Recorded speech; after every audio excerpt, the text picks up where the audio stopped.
As câmeras de segurança do Aeroporto Internacional Pinto Martins nunca registraram o que de fato aconteceu perto do portão 17 naquela noite de chuva fina que caía sobre Fortaleza sem pressa e sem pausa, do tipo de chuva que não encharca, mas que deixa tudo levemente úmido e pesado, como se o próprio ar estivesse cansado de sustentar o peso do que carregava.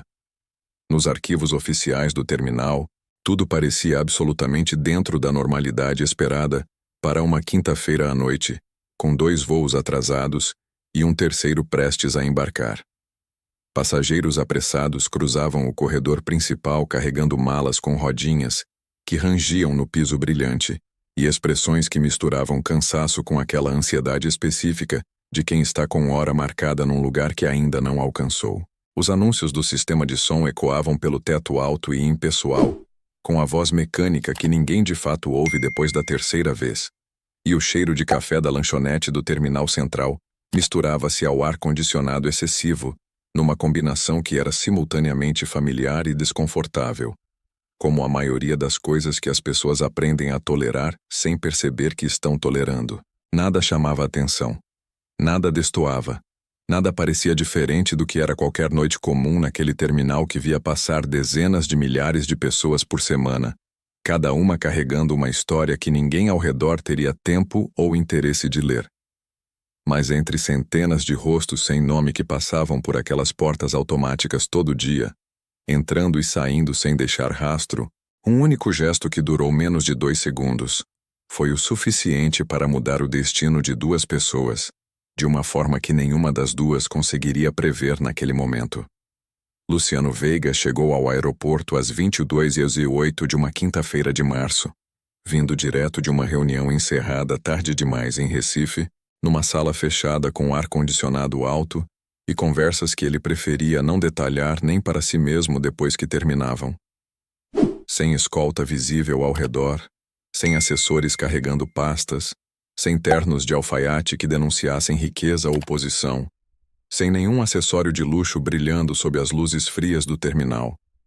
Apenas um casaco cinza escuro sobre uma camisa de tecido simples, calça preta de corte reto e uma mochila de couro marrom desgastada nas alças que ele usava há anos e que havia recusado trocar por algo mais novo em mais de uma ocasião, não por apego sentimental exatamente, mas porque havia aprendido que as coisas que duram são sempre mais confiáveis do que as que brilham.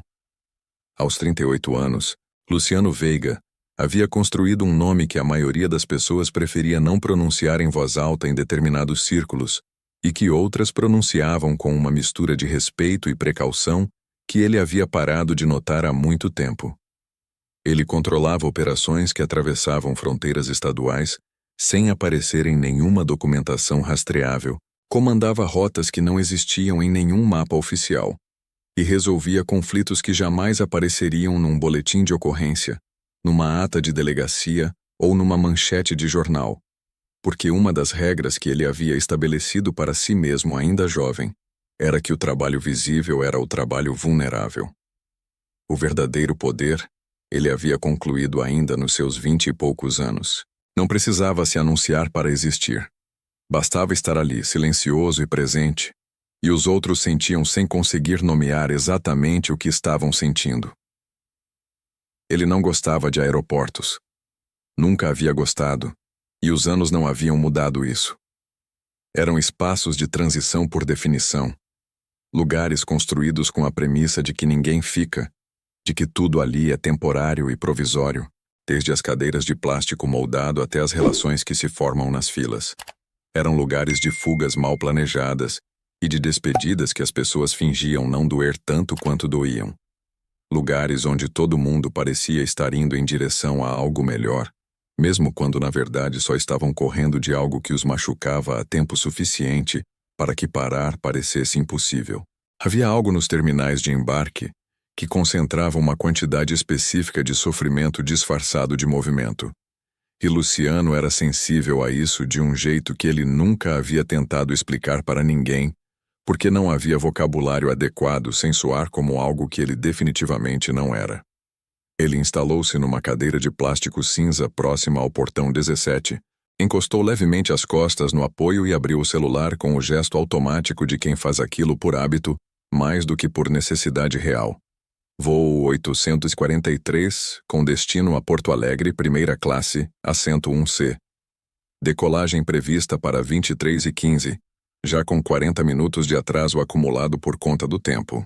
Ele olhou para a tela por talvez 2 segundos, antes de os olhos começarem a se mover por conta própria, varrendo o terminal com aquela atenção automática e contínua que havia sido desenvolvida ao longo de anos de necessidade e que agora funcionava independente de qualquer decisão consciente, como respirar.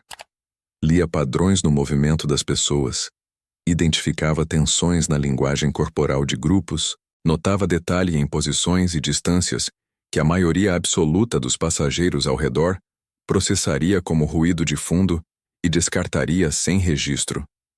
O portão 17 estava com capacidade média.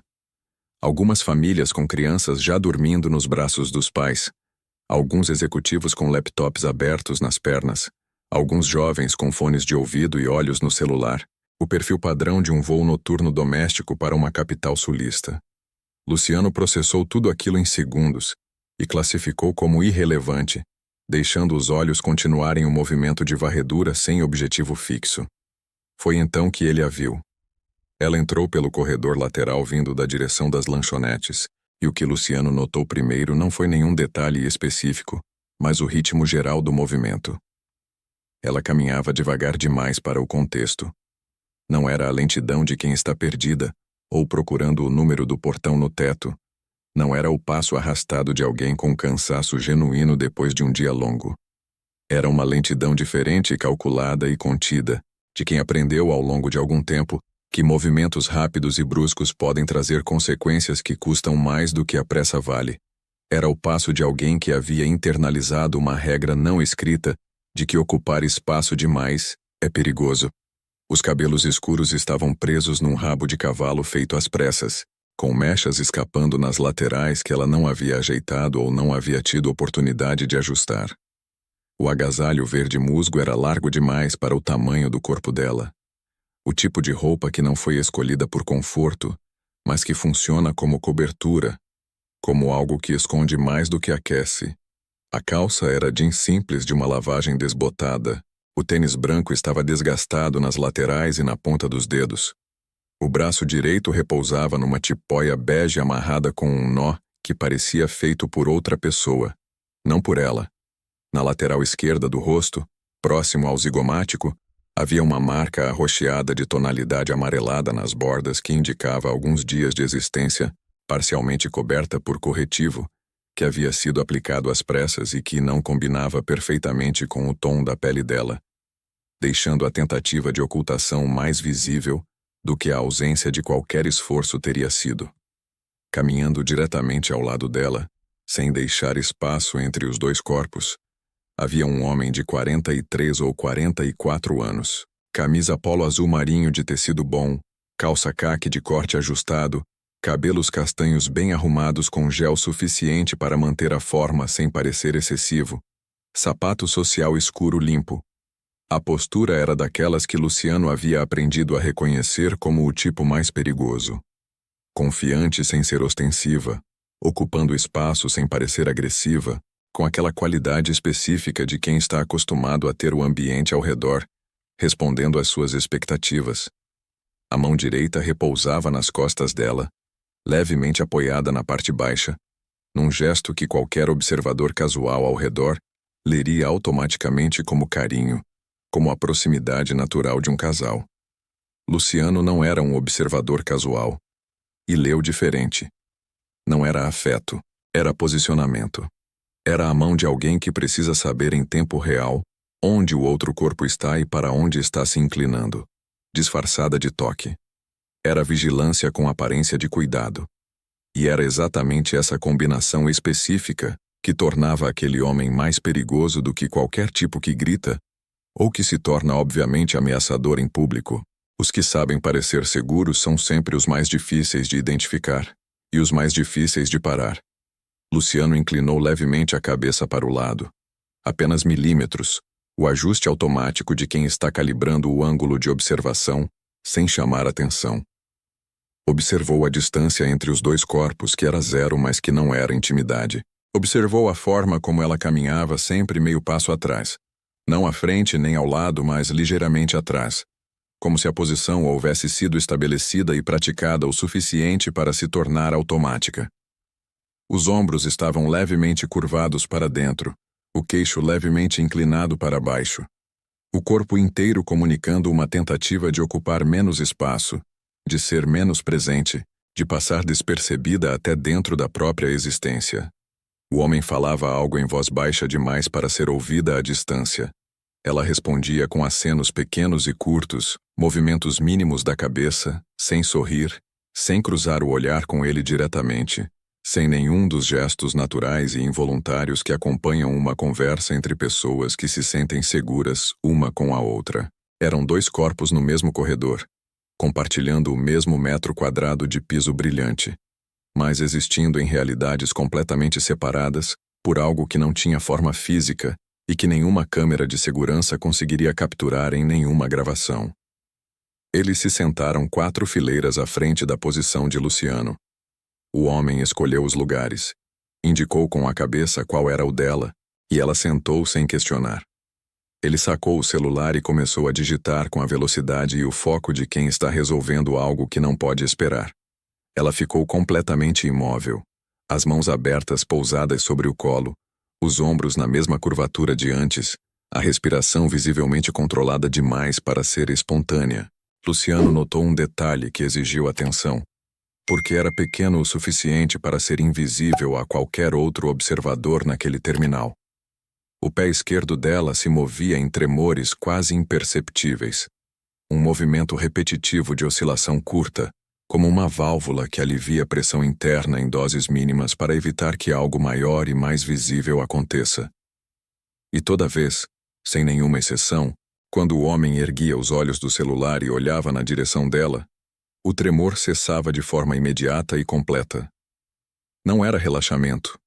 Era um reflexo condicionado, o tipo que se desenvolve quando o corpo aprende que ser notado em determinado estado tem custo. Aquele padrão não era novo para Luciano. Havia anos, quando ainda administrava discretamente um dos estabelecimentos noturnos mais frequentados do centro de Belo Horizonte, uma das funcionárias do bar apresentava exatamente a mesma constelação de comportamentos. Os mesmos tremores contidos, o mesmo silêncio calibrado, a mesma forma de encolher quando uma presença específica chegava próxima o suficiente para ser sentida antes de ser vista. Ele havia notado. Semana após semana havia notado. E semana após semana havia escolhido acreditar que estava interpretando mal, que havia prioridades mais urgentes, que não era território seu, que alguém com mais autoridade direta sobre a situação eventualmente interviria. Numa quinta-feira de outubro que ele ainda conseguia localizar com precisão no calendário mental, ela havia simplesmente não aparecido para o turno. Nenhuma explicação, nenhum aviso, nenhuma mensagem. Ninguém tinha visto nada de anormal. Ninguém havia prestado atenção suficiente para ter algo a dizer. Luciano desviou o olhar por um instante e olhou para o piso brilhante do terminal. Pensou em ignorar. Havia pensamentos concretos e identificáveis que construíam o argumento. Aquilo não era seu território. Não havia sido solicitada nenhuma intervenção.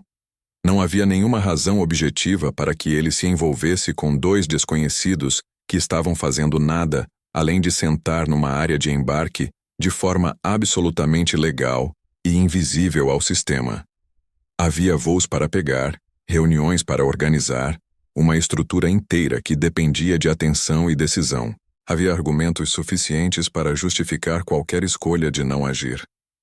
Mas Luciano nunca havia acreditado genuinamente em coincidências, da mesma forma que nunca havia conseguido se livrar completamente do peso de uma quinta-feira de outubro de alguns anos atrás.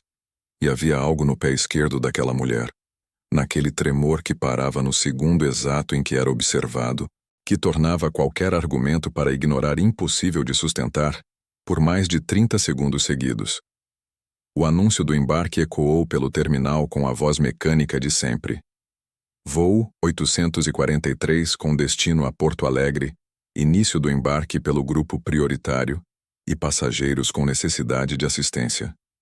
O homem se levantou antes mesmo do anúncio terminar.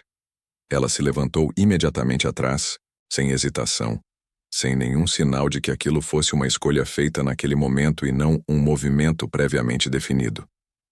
Luciano ficou sentado por alguns segundos a mais do que o necessário, os olhos fixos nos dois enquanto se dirigiam para a fila, o homem na frente e ela exatamente atrás, a mão dele voltando à posição nas costas dela assim que a fila formou o espaço adequado para isso. Havia algo naquele padrão que ele reconhecia no fundo do peito, num lugar que não era exatamente memória, mas que funcionava com a mesma precisão. E aquilo tornava impossível permanecer sentado. Depois de alguns segundos, Luciano se levantou, colocou a mochila no ombro e foi para a fila. Durante o embarque, Luciano observou o homem entregar os 2 cartões de embarque na esteira, com a naturalidade absoluta de quem pratica aquele gesto há tempo suficiente para que ele não pareça mais um gesto de controle, mas apenas uma divisão prática de tarefas dentro de um casal. A atendente sorriu para os dois com o sorriso treinado de quem faz aquilo 300 vezes por dia. Examinou os documentos com o scanner, devolveu os cartões para as mãos dele e acenou para que avançassem. Nenhuma hesitação, nenhuma irregularidade, nenhum sinal visível de que havia algo fora do esperado naquela interação. A mulher caminhou à frente pelo corredor de acesso à aeronave, mas não porque houvesse escolhido ir primeiro. Porque ele havia indicado com um gesto mínimo da mão que ela fosse à frente, posicionando-se imediatamente atrás, de forma que ela estivesse sempre dentro do campo de visão dele sem que ele precisasse se virar ou ajustar a posição. Luciano embarcou logo atrás, mantendo distância suficiente para observar sem ser notado, como alguém que estava prestando atenção naqueles 2 especificamente. O corredor de acesso à aeronave tinha aquela qualidade claustrofóbica característica, estreito e comprido, com o barulho dos próprios passos ecoando levemente nas paredes de metal, e Luciano usou aqueles segundos para confirmar o que já havia mapeado mentalmente. Ela não olhava para os lados, não verificava a numeração dos assentos nas fileiras pelo corredor central da aeronave, não fazia nenhum dos movimentos de orientação espacial que as pessoas fazem naturalmente quando entram num avião. Ela seguia direto porque sabia que desviar ou hesitar teria custo. No interior da aeronave, Luciano acomodou-se no assento 1C, na primeira fileira da cabine, e passou os primeiros minutos com o celular na mão e os olhos no corredor central. A aeronave era um modelo médio com configuração 3x3, cerca de 140 passageiros, iluminação âmbar baixa que tornava todo mundo levemente irreconhecível para quem não estivesse prestando atenção específica. Ele localizou os 2 na fileira 19 sem dificuldade, ela na janela, ele no corredor, o assento do meio entre eles desocupado, o que criava a ilusão de espaço, sem que houvesse nenhum espaço real disponível para ela. O cotovelo dele estava apoiado no apoio de braço do assento vazio, o corpo inclinado levemente na direção dela, ocupando com a postura o espaço que tecnicamente pertencia ao assento pago por outra pessoa que havia cancelado ou não embarcado. Alguns minutos depois do fechamento das portas, quando a tripulação começava a revisão dos procedimentos de segurança, o homem se levantou. Disse algo brevemente para ela, um comentário curto que ela recebeu com um aceno, e caminhou em direção à parte traseira do avião, com o passo de quem vai ao banheiro.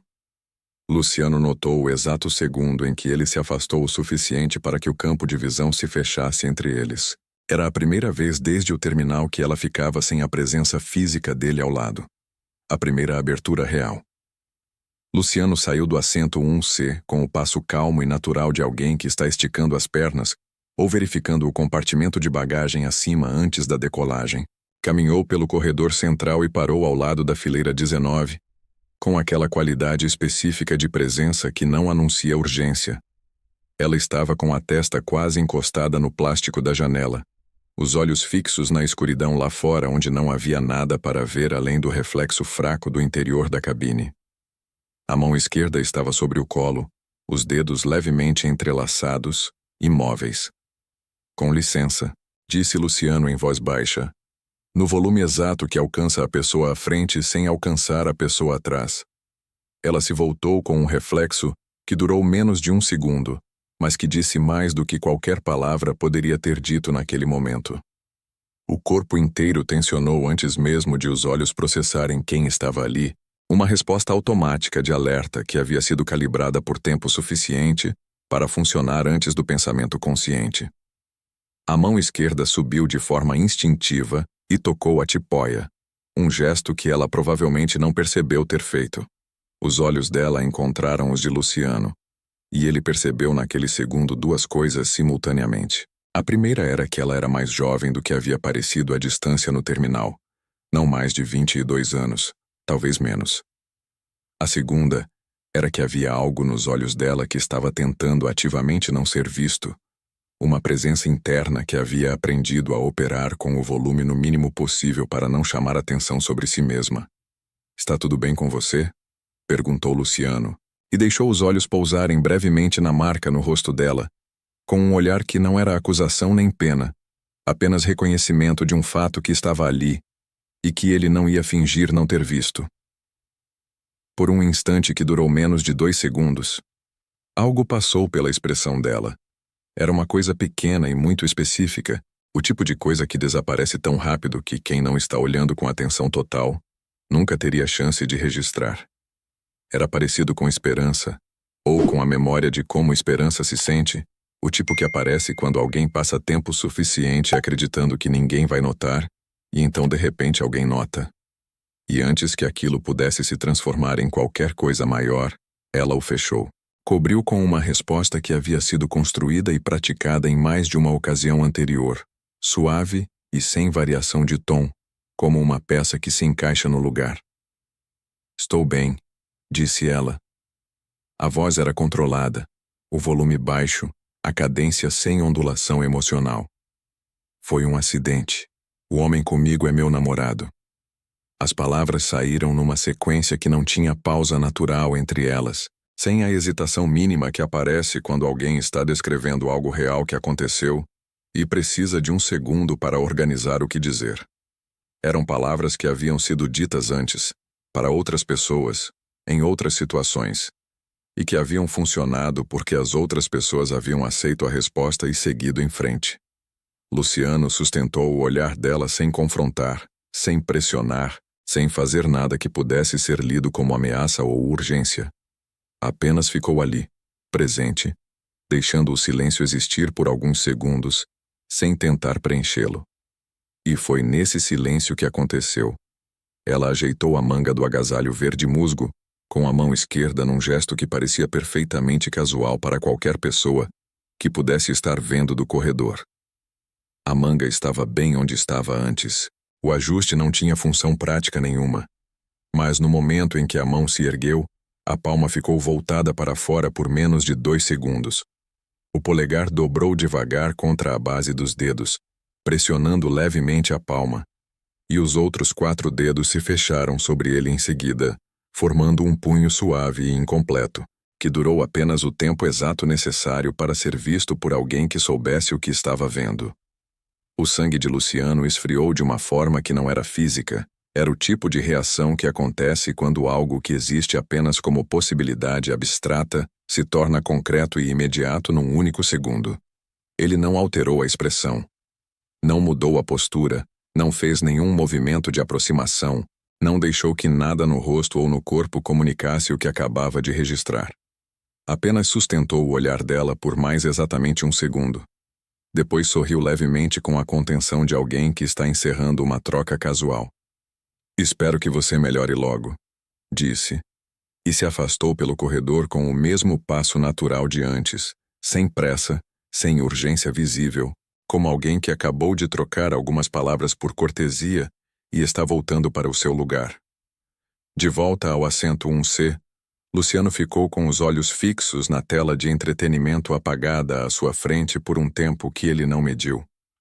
O coração estava acelerado de uma forma que ele não havia sentido faz tempo, não a aceleração de adrenalina que precede uma ação física, mas a de reconhecimento, de quando algo que você não sabia que estava esperando acontece de uma vez. Ele conhecia aquele sinal. Havia aprendido sobre ele alguns anos antes, numa conversa que havia durado menos de 10 minutos com uma profissional de segurança que trabalhava com resgate de mulheres em situação de risco. Era um código criado especificamente para situações em que pedir ajuda em voz alta é mais arriscado do que o silêncio, desenvolvido para ser simples o suficiente para ser feito de forma dissimulada e específico o suficiente para ser reconhecido por quem tivesse o conhecimento. Palma aberta, polegar dobrado para dentro, dedos fechando. Uma linguagem de um único gesto para uma situação em que todas as outras linguagens estão bloqueadas. Ela não sabia se havia alguém a bordo com esse conhecimento. Havia arriscado assim mesmo, com a precisão de alguém que entende que a probabilidade de ser vista é baixa, mas que a alternativa é continuar invisível com certeza. E ele havia visto. O homem voltou da parte traseira do avião minutos depois e se acomodou no assento do corredor da fileira 19, com a descontração de alguém que não tem motivo nenhum para estar preocupado com nada. Colocou a mão sobre a perna dela, com uma pressão que de longe parecia afeto, disse algo em voz baixa, e ela virou o rosto na direção dele e sorriu. Era um sorriso que Luciano conseguia ler com clareza daquela distância, não porque tivesse qualquer ângulo privilegiado de visão, mas porque havia visto aquele sorriso antes. Era construído com a musculatura do rosto, sem nenhuma participação do que estava acontecendo por dentro, o tipo que uma pessoa aprende a produzir quando entende que não sorrir tem consequências piores do que sorrir sem sentir. O avião decolou com o tranco suave característico de quando as rodas deixam o asfalto, e as luzes da cabine diminuíram para o modo noturno. Luciano inclinou levemente o assento, colocou o celular horizontalmente sobre a bandeja com o volume completamente desligado e começou a fazer ligações com a tela escondida da visão de qualquer pessoa que pudesse estar passando pelo corredor. A primeira para Bruno, que estava em Porto Alegre, e que recebeu as instruções com o silêncio eficiente de quem já havia operado em situações parecidas e sabia que perguntas desnecessárias atrasam tudo. A segunda para Carla Monteiro, que trabalhava com uma rede de proteção a mulheres em situação de violência doméstica, com sede no Rio Grande do Sul, e que havia sido apresentada a Luciano por um contato há 18 meses, numa circunstância que nenhum dos dois havia planejado, mas que havia se mostrado necessária mais de uma vez desde então. A terceira para Renato Dias, que tinha acesso operacional ao setor de desembarque do aeroporto Salgado Filho, e que poderia garantir posicionamento discreto sem acionar os protocolos formais que criariam ruído e visibilidade desnecessários antes que a situação estivesse suficientemente mapeada. Luciano não explicava detalhes além do estritamente necessário em nenhuma das 3 ligações. Era uma regra que havia estabelecido para si mesmo há tempo suficiente para que fosse automática. A informação que não é transmitida não pode ser interceptada, mal interpretada ou usada fora do contexto adequado. Cada pessoa recebia a parte que precisava para cumprir a função específica que era dela, e o conjunto funcionava porque cada peça confiava que as outras estavam no lugar, sem precisar enxergar o quadro completo. Apoio silencioso. Chegada limpa. Sem exposição prematura. Durante as 2 horas e 50 minutos de voo, Luciano ficou com o assento levemente reclinado, os olhos abertos e o pensamento organizado em sequências práticas. Lá fora, o Brasil inteiro estava escuro sob as nuvens baixas daquela noite de março. E aqui dentro, numa cabine com 140 pessoas que não sabiam de nada, uma jovem com tipóia e hematoma no rosto olhava pela janela escura, enquanto o homem ao lado dela cochilava com a mão ainda pousada sobre a perna dela, até dormindo sem largar o controle, e Luciano observava tudo aquilo com a atenção de quem passou a vida aprendendo a ler o que não está escrito em lugar nenhum, mas que está presente em tudo. O avião começou a descida para Porto Alegre, com 1 hora e 15 minutos de voo cumpridos, quando as turbulências leves da aproximação fizeram as bandejas chacoalharem levemente. Luciano guardou o celular, endireitou o assento e ficou de frente para a tela escura por alguns minutos. Pensou em outubro. Pensou num turno de trabalho que não havia sido cumprido numa quinta-feira específica. Pensou no peso de uma escolha que havia parecido neutra no momento em que foi feita e que havia se tornado cada vez mais pesada com cada ano que passava sobre ela, sem que houvesse qualquer forma de desfazê-la. Depois parou de pensar naquilo e voltou a atenção para o que havia à frente, que era a única coisa que importava agora. Quando as rodas do avião tocaram o asfalto molhado do Aeroporto Internacional Salgado Filho, às 01h47 da manhã, a chuva fina que havia começado sobre Fortaleza havia viajado junto com o voo e encontrado Porto Alegre numa disposição parecida, o céu baixo e carregado, o asfalto brilhante sob as luzes do pátio de manobras. O ar frio e úmido que entrava pelo vão das portas, antes mesmo de os passageiros começarem a desembarcar. Luciano foi o primeiro a se levantar quando o sinal de cinto foi desligado, aproveitando a posição do assento 1C, e caminhou pelo corredor com o passo de sempre, sem pressa aparente e sem desperdiçar nenhum segundo. Pegou a mochila de couro marrom do compartimento superior e seguiu pelo corredor de desembarque em direção à área de bagagens, com a certeza de quem sabe exatamente onde precisa estar nos próximos 30 minutos e o que precisa acontecer em cada um deles. Ele parou num ponto específico próximo à saída do setor de bagagens, encostou levemente o ombro na parede e abriu o celular com o gesto automático de quem está apenas matando o tempo de espera, como todo mundo ao redor. Daquele ponto, conseguia observar o corredor de desembarque por completo, sem que houvesse nenhum ângulo que o identificasse como alguém aguardando algo ou alguém específico. Era apenas mais um passageiro de voo noturno com uma mochila no ombro e o celular na mão. Invisível dentro da multidão dispersa que ia se formando na esteira de bagagens com a lentidão característica dos voos que chegam tarde. O homem surgiu pelo corredor com ela ao lado, o braço esquerdo cruzado nas costas dela com uma firmeza que de longe parecia apenas proximidade de casal cansado, depois de um voo noturno. Luciano o observou com atenção específica e confirmou o que havia mapeado no avião. A mala que ele carregava com a mão direita era pequena, do tipo que é aceita como bagagem de mão, mas que havia sido despachada mesmo assim, o que indicava conteúdo suficiente para uma estada de vários dias, mas não para uma mudança definitiva.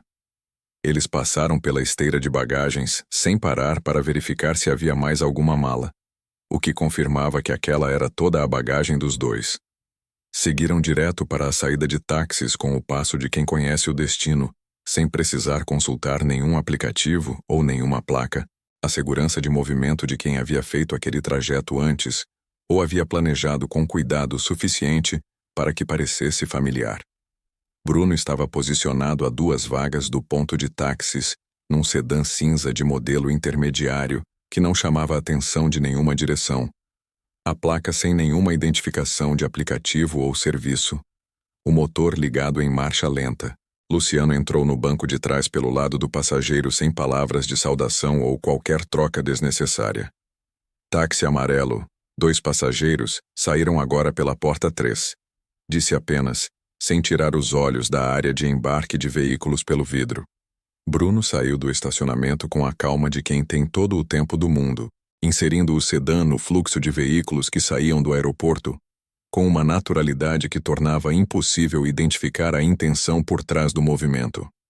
Manteve 3 veículos de distância durante todo o trajeto inicial, suficiente para não perder o táxi amarelo da linha de visão e insuficiente para que a presença constante num espelho retrovisor viesse a registrar alguma coisa.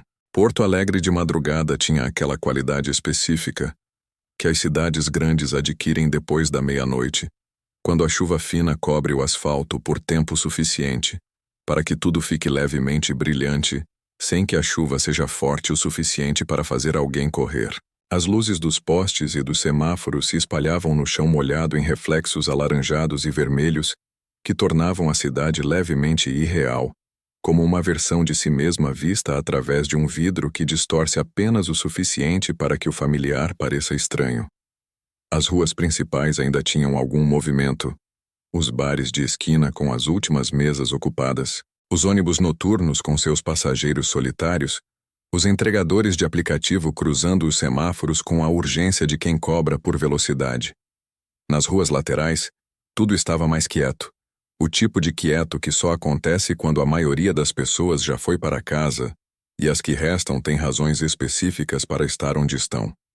No táxi à frente, a silhueta de Natália era visível pelo vidro traseiro, o corpo inclinado levemente para o lado da janela, a cabeça quase encostada no vidro frio.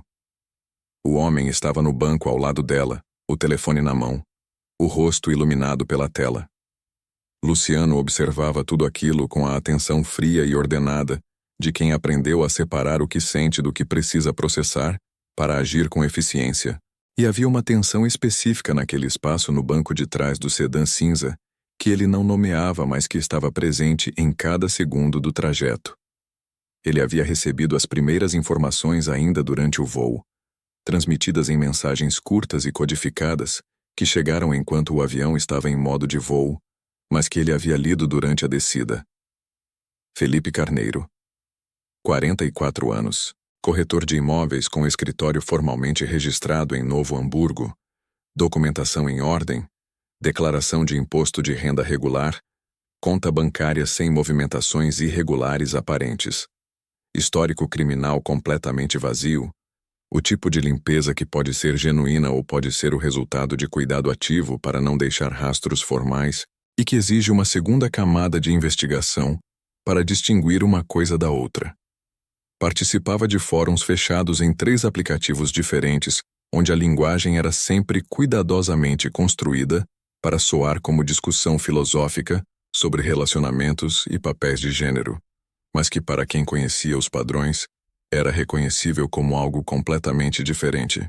Vocabulário de controle progressivo, estratégias de isolamento descritas como proteção, restrição de autonomia apresentada como cuidado, a linguagem inteira operando numa camada de aparência que tornava o conteúdo invisível para qualquer moderação automatizada.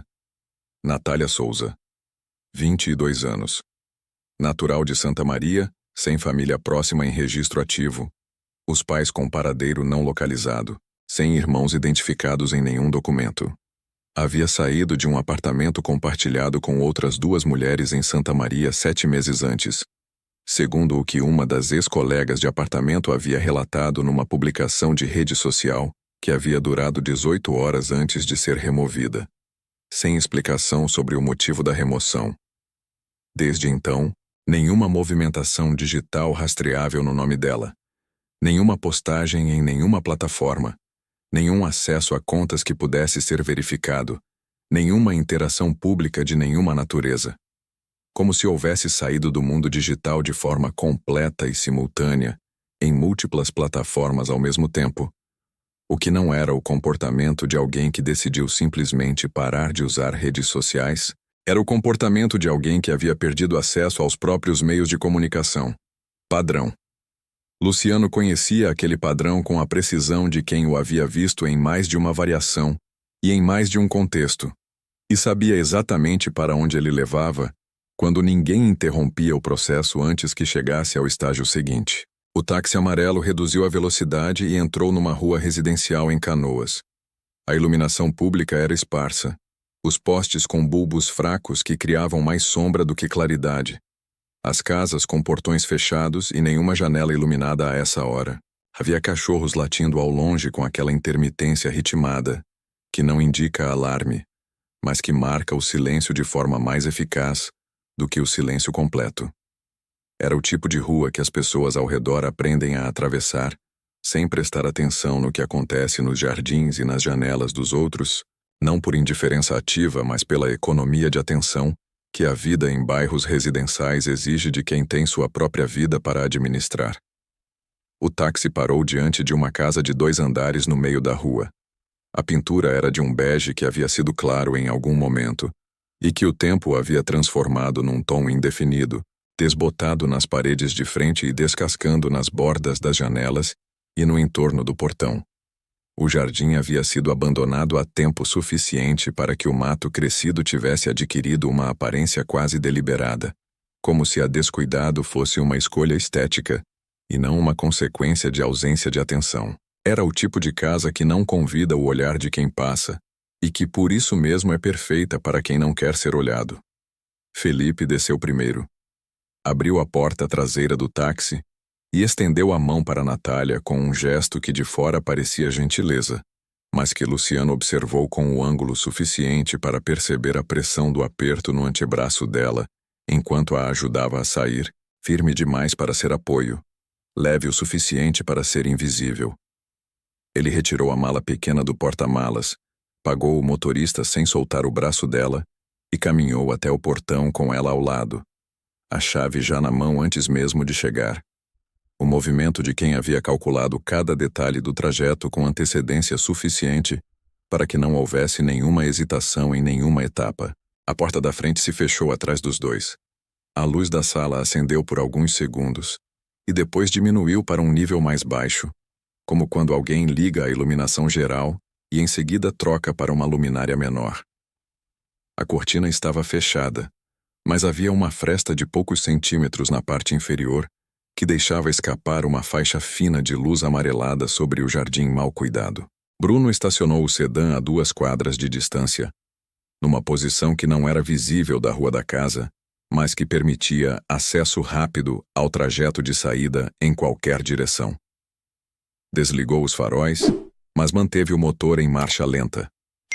Luciano desceu do banco de trás, sem apressar o movimento. Fechou a porta com cuidado suficiente para não fazer barulho que se propagasse pelo silêncio da rua, e ficou parado por um instante no calçamento molhado, sentindo o frio da madrugada de Canoas no rosto e nos antebraços. O tipo de frio que não paralisa, mas que torna tudo mais nítido e mais imediato. 4 posicionados? Perguntou sem virar o corpo na direção do carro. Chegando em 3 minutos, respondeu Bruno pela janela entreaberta. 2 pela lateral direita, 2 pelo fundo. Ninguém se move antes de eu sinalizar. Nenhuma exposição, nenhum barulho, nenhuma abordagem da rua. Entendido. Luciano caminhou sozinho pela calçada em direção à casa. O passo era regular e sem urgência. O de alguém que está simplesmente indo até uma porta qualquer numa rua qualquer, sem nenhum sinal externo de que havia qualquer propósito específico naquele movimento além de chegar até lá. Parou diante do portão entreaberto, empurrou levemente com 2 dedos e atravessou o pequeno jardim em direção à porta da frente. Ficou parado por alguns segundos no batente, ouvindo o silêncio do lado de dentro, com a atenção de quem está lendo o que o silêncio contém. Havia uma voz masculina, baixa demais para distinguir palavras, mas com o ritmo de alguém que está falando de forma contínua e unilateral, sem pausas de escuta. Havia o som de algo sendo movido num cômodo do andar de cima. Havia a qualidade específica de silêncio que existe quando uma pessoa num espaço fecha o corpo e a respiração para ocupar o mínimo possível. Luciano tocou a campainha com uma pressão única, firme e curta. O silêncio do lado de dentro mudou de qualidade de imediato. A voz masculina parou. Houve uma pausa de alguns segundos. Passos no piso de madeira do corredor interno, rápidos e depois mais lentos, como alguém que saiu com o instinto e reduziu a velocidade quando a razão alcançou o instinto. O olho mágico escureceu por um segundo e depois voltou ao normal. Houve mais uma pausa, mais curta. Depois a maçaneta se moveu. Felipe abriu a porta com o rosto que Luciano havia aprendido a identificar como o de alguém que está tentando projetar autoridade, mas que está sentindo outra coisa completamente diferente por dentro.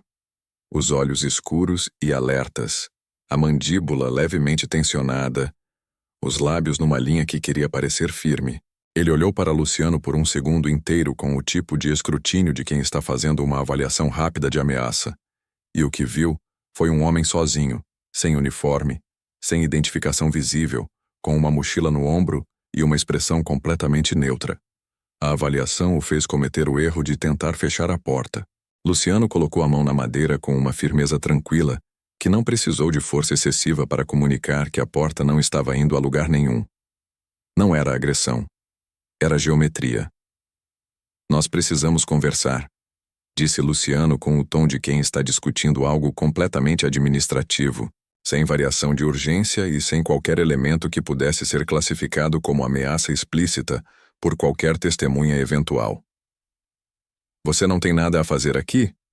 Respondeu Felipe, a voz saindo mais baixa do que provavelmente havia planejado, o que era revelador. Luciano sustentou o olhar dele sem pestanejar. Você não quer que eu precise explicar para a polícia civil por que sua companheira apresenta marcas de estrangulamento no pescoço? Usa tipóia que não corresponde a nenhum atendimento médico registrado nos últimos 30 dias e não tem acesso aos próprios documentos de identificação. Deixou cada palavra pousar com o peso específico que ela tinha antes de continuar. As opções são simples e diretas. A primeira: Natália sai daqui agora com todos os documentos e pertences que são dela, e você garante que nunca mais tenta qualquer forma de contato. Sua vida segue sem exposição, sem processo, sem nenhuma consequência formal registrável no seu nome. Fez uma pausa de 2 segundos, suficiente para que a primeira opção fosse processada completamente antes de a segunda ser apresentada. A segunda opção é menos conveniente para você em todos os aspectos que importam. Felipe empalideceu de uma forma que foi visível mesmo sob a iluminação fraca do corredor interno da casa. Os músculos da mandíbula se moveram como se ele estivesse começando uma frase e desistindo antes de ela sair. Depois, com a voz que tentava recuperar algo que havia perdido nos últimos 30 segundos, disse: Você não tem provas de absolutamente nada. Luciano inclinando levemente a cabeça para o lado apenas alguns graus com a expressão inalterada. Você tem certeza disso? O silêncio que seguiu durou menos de 5 segundos. Mas era o tipo de silêncio que contém uma resposta inteira, sem precisar ser verbalizado. Porque Felipe Carneiro sabia exatamente o que havia e o que não havia, e a pergunta havia sido feita com uma precisão que tornava impossível qualquer resposta que não fosse uma admissão do que ele estava tentando negar. Natália surgiu no corredor atrás dele. Os olhos encontraram os de Luciano, e havia neles uma mistura de coisas que ele leu em menos de 1 segundo. Pânico, reconhecimento, e debaixo de tudo aquilo, algo pequeno e frágil, que ainda não tinha nome, mas que estava tentando existir mesmo assim. Luciano fez um aceno mínimo com a cabeça na direção dela. Felipe virou o rosto para trás no instante exato errado. E aquele foi o movimento que encerrou qualquer possibilidade restante de que a situação fosse se resolver de outra forma que não a que Luciano havia planejado desde o portão 17 do aeroporto Pinto Martins. Bruno surgiu pela lateral da casa antes que Felipe pudesse completar qualquer movimento em direção a Natália, atravessando o jardim mal cuidado com passos rápidos e silenciosos que o piso de terra úmida absorveu sem eco. Em menos de 2 segundos estava dentro do corredor, e Felipe estava imobilizado contra a parede do hall de entrada, com o braço direito travado atrás das costas, numa posição que comunicava com clareza que qualquer tentativa de resistência seria resolvida com uma progressão de desconforto que ele provavelmente preferia não experimentar. Não havia violência excessiva no gesto, não havia agressão além do necessário para tornar o movimento impossível. Era contenção, limpa e eficiente, o tipo que é executado por quem praticou o suficiente para que o corpo faça sozinho o que a mente apenas direciona. Felipe tentou reagir por reflexo nos primeiros 2 segundos. O instinto de alguém que não está acostumado a ser o corpo contido em vez do corpo que contém. Descobriu rapidamente que a assimetria de força era absoluta e sem negociação possível, e o corpo inteiro relaxou numa rendição que não era a aceitação, mas apenas a leitura correta de que lutar naquele momento específico não tinha nenhuma saída prática disponível. Ficou respirando rápido, a bochecha contra a parede de alvenaria pintada de bege, os olhos se movendo lateralmente com a amplitude máxima que a posição permitia, como alguém tentando mapear uma situação que havia saído completamente do controle que acreditava ter. Luciano não olhou para Felipe. Olhou para Natália, que estava parada no corredor a 3 metros de distância com a bolsa de tecido cinza apertada contra o peito com as 2 mãos, os olhos indo de Luciano para Felipe, e de volta para Luciano numa sequência que se repetia com a velocidade de alguém tentando processar informações que chegam rápido demais para serem organizadas em ordem lógica. Natália, disse Luciano com a calma de quem está dando uma instrução simples numa situação que já está sob controle. Vá buscar seus documentos e tudo que for seu. Tudo que tiver seu nome, sua foto, qualquer objeto que seja genuinamente seu. Agora. Ela hesitou por um segundo que Luciano compreendeu sem precisar de explicação. 7 meses de aprender que movimentos sem autorização têm custo não se desfazem em 2 segundos de instrução de um desconhecido, independente do que esteja acontecendo ao redor. O corpo lembra o que a mente está tentando rever, e às vezes leva um instante a mais para que a revisão se complete. Depois ela foi. Subiu as escadas com passos que eram rápidos, mas não completamente livres ainda, a mão esquerda roçando o corrimão de madeira, como se precisasse de contato físico com alguma superfície sólida, para confirmar que o chão continuava firme embaixo dos pés. Luciano ouviu os passos no piso de madeira do andar de cima, uma gaveta sendo aberta, o som de papéis sendo movidos, depois uma pausa, depois outro cômodo, outra gaveta, o barulho específico de alguém fazendo um inventário urgente de coisas que precisam ser recuperadas agora porque pode não haver segunda oportunidade. Felipe falou com a bochecha ainda contra a parede, a voz saindo numa mistura de raiva e precaução. Você está invadindo propriedade privada. Isso tem consequências legais que você claramente não considerou. Você tem razão que isso tem consequências legais, respondeu Luciano, sem alterar o tom. Eu gostaria muito que você fosse em frente com essa abordagem. Seria conveniente para todos os propósitos que nos trouxeram até aqui. Felipe não respondeu. Havia entendido a estrutura do que havia sido dito com rapidez suficiente para reconhecer que qualquer caminho legal que tentasse abrir inevitavelmente passaria por perguntas que ele não tinha interesse em responder em nenhum contexto formal. Natália desceu as escadas 4 minutos depois. Segurava uma bolsa de tecido cinza contra o peito com as 2 mãos, e Luciano notou que a bolsa estava mais cheia agora do que havia estado quando ela entrou. Parou no último degrau da escada e estendeu um envelope amassado na direção dele, sem que ele precisasse pedir. Ele guardava tudo aqui, disse ela, a voz num volume que mal alcançava onde Luciano estava, mas que era estável, mais estável do que ele havia esperado. Luciano abriu o envelope com cuidado. Carteira de identidade com a foto dela aos 19 anos. O canto superior direito levemente dobrado de quem atirou e colocou de volta no envelope muitas vezes. CPF. Certidão de nascimento dobrada em 4 com as dobras desgastadas de tempo.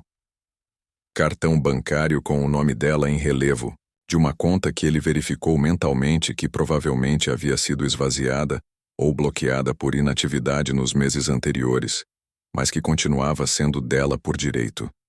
Tudo estava ali. Os documentos que definem a existência legal de uma pessoa dentro de um sistema, que a tornam real para o Estado e para qualquer instituição que precise verificar quem ela é, mantidos fora do alcance dela por tempo suficiente para que a impossibilidade de funcionar de forma independente no mundo fosse completa. Tem mais alguma coisa que a sua? Perguntou Luciano, guardando o envelope. Ela pensou com os olhos percorrendo o corredor e a sala visível atrás dele, fazendo um inventário silencioso de uma vida inteira que havia sido comprimida em poucos metros quadrados de uma casa em Canoas, que nunca havia sido um lar. Meu celular antigo, disse depois. Ele bloqueou quando eu tentei ligar para uma amiga há 2 meses. Disse que ia consertar, mas nunca devolveu. Luciano olhou para Felipe, que estava com os olhos fechados agora, como se não ver a situação pudesse de alguma forma alterar o que estava acontecendo. Onde está o celular dela? Disse Luciano. Não era uma pergunta. Felipe ficou em silêncio por 3 segundos. Bruno ajustou levemente a posição do braço preso, e o silêncio terminou. Gaveta debaixo do criado mudo do quarto dela, disse Felipe com os dentes levemente cerrados. Bruno sinalizou para um dos homens que havia entrado pela lateral, que subiu as escadas em silêncio e desceu 2 minutos depois com um aparelho de tela rachada em diagonal de um canto ao outro, o tipo de rachadura que não acontece por queda, mas por pressão direta aplicada com intenção. Luciano colocou o aparelho diretamente nas mãos de Natália. Ela o segurou com os dedos como quem segura algo que pertence a uma versão de si mesma que ainda existe em algum lugar, guardada num lugar que ninguém havia conseguido alcançar, Completamente. Tem mais alguma coisa? Repetiu Luciano. Ela olhou para o topo da escada por um momento, depois sacudiu a cabeça levemente. Não. Não tem mais nada aqui que seja meu de verdade. E havia algo na forma como ela disse aquilo que era mais completo do que apenas uma resposta sobre objetos físicos. Era uma declaração sobre a natureza do que aquele espaço havia sido e do que nunca havia sido, e ela havia chegado a essa conclusão com uma clareza que Luciano reconheceu como o tipo que só aparece quando alguém está finalmente do lado de fora de algo que estava por dentro, tempo demais para enxergar a forma completa. Felipe vai nos acompanhar até o carro, disse Luciano. Precisamos esclarecer algumas condições do que acontece a partir de agora. Natália congelou imediatamente. O corpo inteiro tensionou num reflexo que foi antes do pensamento, e ela deu meio passo involuntário para trás em direção à escada, os olhos fixos em Felipe, com aquela expressão específica de quem passou tempo suficiente num espaço fechado, com uma ameaça para que a presença dela no campo de visão acione algo que não é mais puramente racional. Ele não vai encostar em você, disse Luciano com uma firmeza que não precisava de volume para ser total. Isso não é uma promessa que eu faço e deixo para ver como acontece. É uma condição que já está estabelecida. Ela olhou para Luciano por um segundo, que foi suficiente para que algo se reorganizasse levemente por dentro. Não o desaparecimento do medo, que não funciona assim, mas a sobreposição de uma informação nova sobre o reflexo antigo, camada por camada, o único processo real pelo qual o medo aprendido começa a perder a arquitetura que o sustenta. Do lado de fora, a noite de Canoas estava fria e úmida e silenciosa da forma específica das madrugadas em bairros residenciais, quando a chuva para, mas o ar ainda não secou. Os 4 homens que Bruno havia posicionado estavam distribuídos com a precisão de quem calculou os ângulos com antecedência, invisíveis o suficiente para quem não soubesse que estavam ali, mas presentes o suficiente para que Felipe, quando saiu pela porta da frente com o braço ainda controlado por Bruno, compreendesse de imediato a geometria da situação e o que ela significava em termos práticos. Não havia nenhuma direção disponível que não estivesse coberta de alguma forma. Não havia saída que não passasse por uma sequência de consequências que ele não tinha como controlar. Ele foi colocado no banco traseiro de um dos veículos posicionados na rua sem violência explícita e sem nenhum movimento que qualquer câmera de vizinho pudesse interpretar como irregular. A porta fechou. O veículo se afastou devagar pela rua molhada. Natália ficou parada na calçada diante da casa. A bolsa cinza estava no ombro agora em vez de apertada contra o peito, uma diferença pequena, mas que Luciano notou. Ela estava olhando para a fachada da casa com os olhos de quem está imprimindo uma imagem na memória, não porque quer guardá-la, mas porque precisa ter certeza de que foi real, de que aquilo existiu de fato no mundo concreto, e não apenas dentro de si mesma, onde seria mais difícil de verificar. O vento frio da madrugada moveu levemente as mechas que haviam escapado do rabo de cavalo, e ela não as ajeitou. Ficou parada com aquelas mechas se movendo no vento por alguns segundos, olhando para a pintura descascada e o jardim abandonado e a cortina fechada da janela da sala, e havia algo naquele olhar que Luciano reconhecia como um momento específico em que alguém que passou tempo demais dentro de um lugar finalmente coloca os pés do lado de fora com distância suficiente para ver a forma inteira do que estava contendo. Ele vai voltar, disse ela. Não era uma pergunta. Era uma afirmação de alguém que havia aprendido que as ameaças que parecem resolvidas têm a propriedade específica de retornar no momento em que a guarda baixa. Não, respondeu Luciano. Eu garanto. Ela virou o rosto para ele com uma expressão que não era ingenuidade nem ceticismo. Era o olhar de alguém que está avaliando o peso específico de uma palavra dita por uma pessoa específica, num contexto específico. Depois assentiu, uma vez, um movimento pequeno e deliberado, que era mais do que concordância. Era uma decisão. Eu tenho um lugar seguro para você, continuou Luciano. Pessoas que trabalham especificamente com o que você passou, que sabem o que é preciso e o que não é, que vão deixar você decidir o ritmo de cada coisa que vem depois. Você dorme em segurança essa noite. O que vem depois é escolha sua.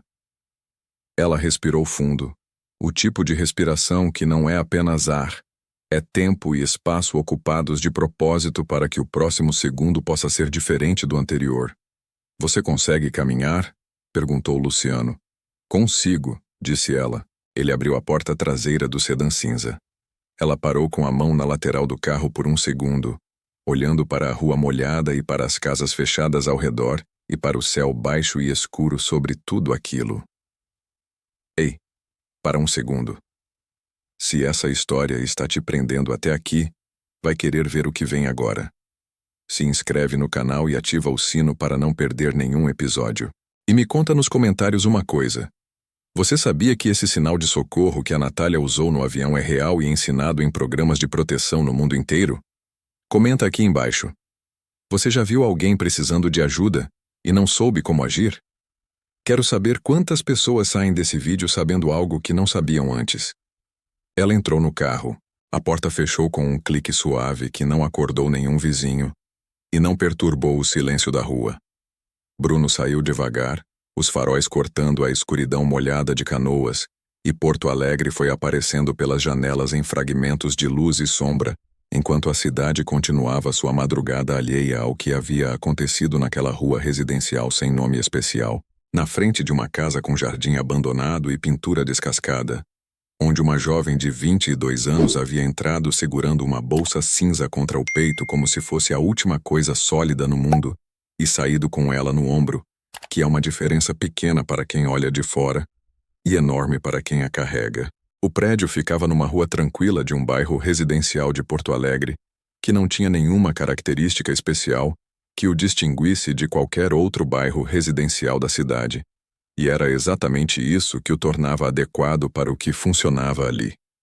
Sem placa na fachada, sem nenhum detalhe arquitetônico que comunicasse propósito institucional, sem câmeras visíveis na entrada, sem nenhum elemento que atraísse o olhar de quem passava pela calçada às 02h30 da manhã ou em qualquer outro horário. A segurança estava presente em cada detalhe do projeto, mas era completamente invisível para quem não soubesse o que procurar, o que era a única forma de segurança que funcionava de verdade para o tipo de trabalho que acontecia ali dentro. Uma mulher de cabelos brancos bem cuidados esperava na entrada quando o sedã cinza parou diante do portão. Ela usava um cardigã vinho escuro sobre uma blusa clara, o cabelo preso com uma presilha simples, os óculos de armação fina que ela ajustava com o indicador por hábito quando estava pensando. Tinha aquele tipo de presença que comunica simultaneamente firmeza e acolhimento sem precisar escolher entre os dois, como se as duas coisas se alimentassem mutuamente em vez de se contradizerem. Luciano havia trabalhado com Vera Castilho por 18 meses e havia aprendido que ela era exatamente igual dentro e fora do contexto de trabalho, o que era mais raro do que deveria ser. Natália desceu do carro devagar, a bolsa cinza no ombro, os pés tocando o calçamento molhado com cuidado, como se ainda estivesse avaliando a firmeza do chão sob cada passo. O frio da madrugada fez ela cruzar os braços instintivamente sobre o peito, e o movimento puxou levemente a tipóia, que ela ajeitou com um gesto automático. Natália, disse Vera em voz baixa e direta, sem o tipo de doçura performática que soa falsa para quem está em estado de alerta. Natália assentiu, os olhos avaliando a mulher à frente com a atenção cautelosa de alguém que aprendeu que rostos amigáveis não são garantia de nada. Meu nome é Vera. Você está segura aqui. Uma pausa de um segundo. Não precisa me acreditar agora. Só precisar entrar. Era a frase certa dita da forma certa, sem pressão de convicção imediata, sem expectativa de que a palavra segura produzisse alívio instantâneo em alguém que havia passado meses aprendendo que o oposto era verdade. Natália olhou para Vera por um momento, depois para o prédio, depois para Luciano, que estava parado ao lado do carro com as mãos no bolso do casaco cinza escuro. Havia algo naquele olhar dela que ele reconheceu como a avaliação final, antes de uma decisão que não pode ser desfeita depois de tomada. O tipo de momento em que a pessoa está pesando, não apenas o que está à frente, mas tudo o que ficou para trás. E o custo de cada escolha anterior que a trouxe até aqui. Vera conduziu Natália para dentro com o passo calmo de quem conhece o ritmo exato que aquele momento pede, sem apressar, sem preencher o silêncio com palavras desnecessárias. A porta se fechou com um clique suave. Luciano ficou parado na calçada por alguns instantes, ouvindo o silêncio da rua depois que a porta fechou.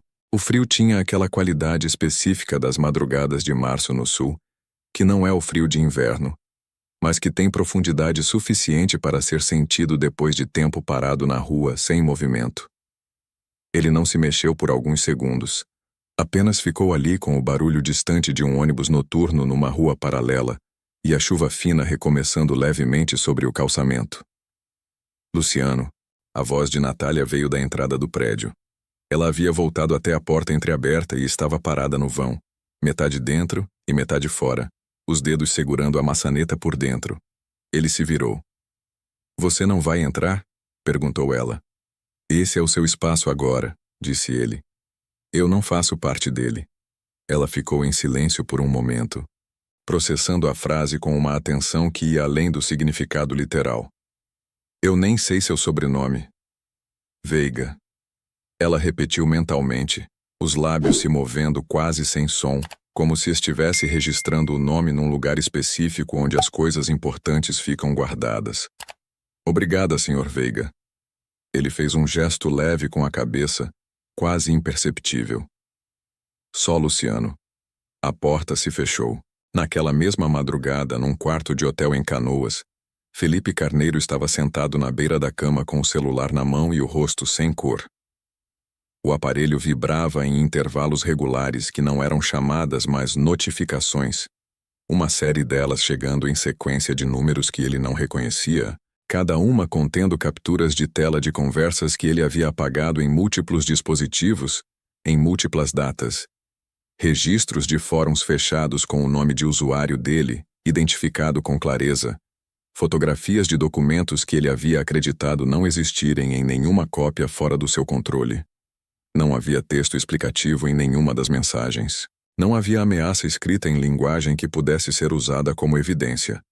Apenas as imagens, chegando uma após a outra, com intervalos calculados que tornavam a espera pela próxima mais pesada do que o conteúdo de cada uma. A mensagem estava clara, sem precisar ser escrita diretamente. Felipe sabia o que aquelas imagens significavam, se chegassem aos endereços certos, e sabia que a única variável que controlava esse destino não estava mais nas suas mãos. 2 homens permaneceram no lobby do hotel durante o resto da madrugada, sentados em poltronas separadas por 3 metros, lendo revistas sem virar uma única página durante a hora inteira em que Luciano os verificou remotamente. Felipe não saiu do quarto. Não fez chamadas. Não tentou nenhum movimento que indicasse qualquer planejamento de resposta. A contenção, Luciano havia aprendido ao longo dos anos, não precisava ser física para ser total. Às vezes bastava que a pessoa entendesse com precisão os limites do espaço disponível, para que o espaço se tornasse a própria contenção. Nas semanas que se seguiram, Luciano recebeu relatórios curtos de Vera, enviados em horários irregulares por um canal criptografado, que eles haviam estabelecido especificamente para esse tipo de atualização. Ele lia cada um com atenção completa, e não respondia além do necessário para confirmar recebimento. Não visitava, não ligava diretamente para Natália, não inseria nenhuma forma de presença que não fosse a garantia silenciosa de que o espaço que ela ocupava continuaria protegido de qualquer intrusão externa, que era a única coisa que ele precisava garantir agora e que ela precisava ter garantida para que qualquer outro processo pudesse acontecer. 3 semanas depois da noite em Canoas, Natália retirou a tipóia. Vera havia documentado aquele momento no relatório, com uma objetividade que não diminuía o que representava. O braço nunca havia estado fraturado, como Luciano já havia concluído com razoável certeza desde o aeroporto. A tipóia havia sido um mecanismo de restrição de movimento apresentado como cuidado, mais uma peça da arquitetura de controle que havia sido construída ao redor dela com a paciência e a sistematicidade de alguém que havia feito aquilo antes, e sabia que a eficiência estava nos detalhes acumulados e não nos gestos grandes. Com a tipóia fora, o braço direito voltou à mobilidade completa em 2 dias. O corpo lembrava o que havia sido antes de tudo aquilo, mesmo quando a mente ainda estava processando. 1 mês depois da chegada, o hematoma no rosto havia desaparecido completamente. A pele havia voltado ao tom natural dela, sem deixar nenhuma marca residual visível, o que era sorte física porque nem sempre era assim. E Vera havia mencionado aquilo no relatório com a mesma objetividade clínica de sempre, mas Luciano havia ficado com aquela frase por alguns minutos antes de continuar lendo. 2 meses depois, Vera ligou numa tarde de terça-feira com uma informação específica que ela havia marcado como prioritária. Natália havia dormido uma noite inteira, 8 horas consecutivas, sem acordar em nenhum momento. Era a primeira vez desde a chegada, provavelmente a primeira vez em muito mais tempo do que isso. Luciano ouviu aquilo com o celular encostado no ouvido, parado diante da janela do seu escritório em Porto Alegre com o olhar no meio da tarde lá fora. Ficou em silêncio por 2 segundos completos. Bom, disse apenas. Era a palavra certa porque era a palavra verdadeira, sem ornamento e sem o excesso de significado que torna as palavras menores do que o que tentam descrever. 3 meses depois da noite em Canoas, Vera ligou novamente. Ela quer falar com você. Luciano ficou em silêncio por um instante. Ela está pronta para isso? Ela é quem está pedindo, respondeu Vera. E havia nessa resposta a comunicação implícita de que a pergunta havia sido enquadrada de forma equivocada.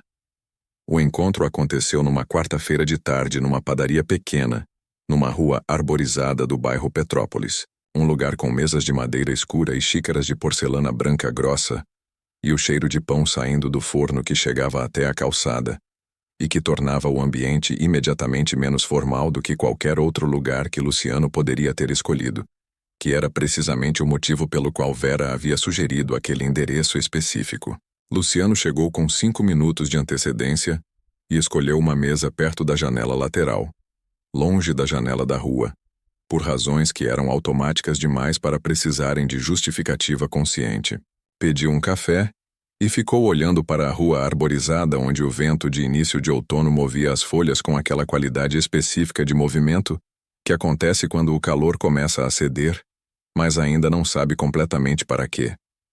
Quando Natália entrou pela porta da padaria, Luciano levou 1 segundo a mais do que havia esperado para processar a diferença. Não era uma diferença de aparência física exatamente, embora o rosto estivesse mais cheio e os olhos estivessem sem as sombras que tinham no aeroporto. Era uma diferença de presença. Algo na forma como ela atravessava o espaço entre a porta e a mesa que havia mudado de maneira fundamental e que não tinha nome fácil além de que ela estava ocupando mais espaço, não no sentido físico, mas no sentido de que o corpo não estava mais tentando ser menor do que era. O cabelo estava solto, caindo sobre os ombros de uma forma que era diferente do coque mal feito do aeroporto. Usava uma blusa de algodão azul escuro e uma calça de tecido creme, roupas simples que haviam sido escolhidas por ela para aquele dia específico, o que era uma informação pequena, mas que Luciano registrou porque havia um tempo não muito distante em que nenhuma escolha era dela. Ela se levantou quando o viu entrar, o que também era diferente. Não era o reflexo condicionado de quem aprende a se levantar porque sentar quando o outro entra tem custo. Era uma escolha feita naquele momento por razões que pertenciam a ela. Você parece diferente, disse Luciano quando puxou a cadeira e sentou. Eu sou diferente, respondeu ela. E havia na simplicidade com que disse aquilo uma solidez que não precisava de nenhuma elaboração para ser real. Pediram café. O silêncio que se instalou entre os dois não tinha nenhuma das texturas do silêncio que Luciano havia observado nela no aeroporto. Aquele silêncio comprimido e calculado que era a ausência de voz por precaução e não por escolha. Era o silêncio de 2 pessoas que não precisam preencher o espaço entre elas, para que o espaço faça sentido. Eu consegui um emprego, disse ela depois de alguns momentos as mãos em volta da xícara. Numa papelaria aqui perto da casa de Vera. É pequena, atende muito estudante da universidade. O dono tem uns 60 anos e fala de livros o tempo todo. Qualquer livro, qualquer assunto. Você pega um livro qualquer da prateleira e ele tem algo a dizer sobre ele. Ela sorriu levemente. É tranquilo. É bom, disse Luciano. É bom, confirmou ela. E havia na repetição da frase um eco que não era redundância, mas concordância genuína. O tipo que aparece quando alguém está praticando reconhecer as coisas boas pelo que são, em vez de esperar que o bom seja interrompido. Ela mexeu na xícara por um momento antes de continuar. Eu pensei muito naquele momento no avião, no sinal. Parou. Fiquei quase 10 minutos com a mão no colo antes de fazer, tentando calcular se valia a pena, se havia alguma probabilidade real de que alguém fosse entender, se era mais arriscado fazer e ser percebida por ele do que não fazer e continuar onde estava. Luciano não respondeu. Ela não havia terminado. Decidi fazer porque a alternativa era continuar com certeza, disse ela. E eu já tinha certeza demais de muita coisa que não queria mais ter certeza. Havia uma precisão naquela frase que Luciano ficou com por um tempo depois que ela foi dita. Era o tipo de clareza que as pessoas alcançam não através de reflexão teórica, mas através de ter vivido algo até o limite em que as abstrações se tornam concretas e inegáveis. Posso te perguntar uma coisa? Disse Natália, depois de um silêncio que havia durado o tempo de 2 goles de café e do som de uma cadeira sendo arrastada 2 mesas atrás deles por alguém que estava saindo. Pode. Por que você realmente fez aquilo? Não era uma pergunta com ponto de interrogação no final. Era uma afirmação que pedia uma resposta, e havia uma distinção importante entre as duas formas de colocar a mesma coisa, porque uma deixa espaço para que a pessoa responda com a versão que quiser dar, e a outra comunica que quem pergunta já sabe que existe uma resposta mais verdadeira do que a superficial e que está disposta a esperar por ela. Luciano ficou olhando para a xícara por um tempo que era longo o suficiente para ser honesto. Havia versões mais curtas e mais confortáveis da resposta que ele poderia ter dado. Versões que seriam tecnicamente verdadeiras e que poupariam o trabalho de chegar ao que estava embaixo delas. Ele não usou nenhuma delas. Há alguns anos, começou, com a voz no mesmo volume de antes, mas com uma qualidade diferente. Mais baixa não no sentido de volume, mas no sentido de que estava vindo de um lugar mais fundo do que o habitual. Eu administrava um estabelecimento em Belo Horizonte. Uma das pessoas que trabalhava lá apresentava exatamente os mesmos sinais que eu vi em você no aeroporto. Os mesmos tremores que paravam quando ela era observada. O mesmo silêncio calibrado, a mesma forma de encolher quando uma presença específica chegava perto o suficiente para ser sentida antes de ser vista. A mesma arquitetura inteira de comportamento que as pessoas aprendem a construir quando precisam sobreviver dentro de um espaço que não é seguro. Natália não disse nada. Ficou com as mãos em volta da xícara e os olhos em Luciano, com uma atenção que não era apenas audição, era o tipo de escuta que acontece com o corpo inteiro quando alguém entende que o que está sendo dito importa de uma forma que vai além da troca de informação. Eu via toda semana, continuou Luciano. E toda semana eu escolhia acreditar numa das versões confortáveis disponíveis. Que eu estava interpretando errado o que via. Que havia outras prioridades mais urgentes. Que não era meu território direto. Que alguém com mais autoridade sobre a situação eventualmente agiria. Os dedos giraram a xícara sobre o pires num movimento lento e regular, como algo que o corpo faz quando a mente está ocupada com outra coisa. Havia argumentos suficientes para justificar não fazer nada, e eu os usei semana após semana, porque era mais simples do que a alternativa. Ele parou por um instante. O barulho da padaria continuava ao redor deles. A conversa da mesa perto da porta, o som da máquina de café atrás do balcão, as folhas das árvores da rua se movendo no vento que entrava pela janela lateral entreaberta. O mundo seguia com toda a sua indiferença funcional, completamente alheio ao que estava sendo dito naquela mesa de madeira escura. Numa quinta-feira de outubro, ela não apareceu para o turno. Nenhuma mensagem, nenhum aviso, nenhuma explicação. Ninguém havia visto nada, ninguém tinha nada a dizer, Ninguém havia prestado atenção o suficiente para ter qualquer informação além da ausência. Eu havia prestado atenção e escolhi não fazer nada com o que via. Parou por 2 segundos completos. Ela nunca foi encontrada. Natália ficou em silêncio por um tempo depois que aquilo foi dito. O tipo de silêncio que não é desconforto nem falta de resposta. É o espaço que uma pessoa cria quando recebe algo pesado e quer dar a ele o peso correto antes de continuar. Eu não sou ela, disse finalmente com uma suavidade que não era consolação, mas reconhecimento de um fato. Não, disse Luciano. Mas você era alguém que eu não ia deixar passar. Os olhos de Natália se encheram lentamente, não com o choro contido e assustado que ela havia mostrado na calçada de Canoas, mas com algo diferente, mais limpo.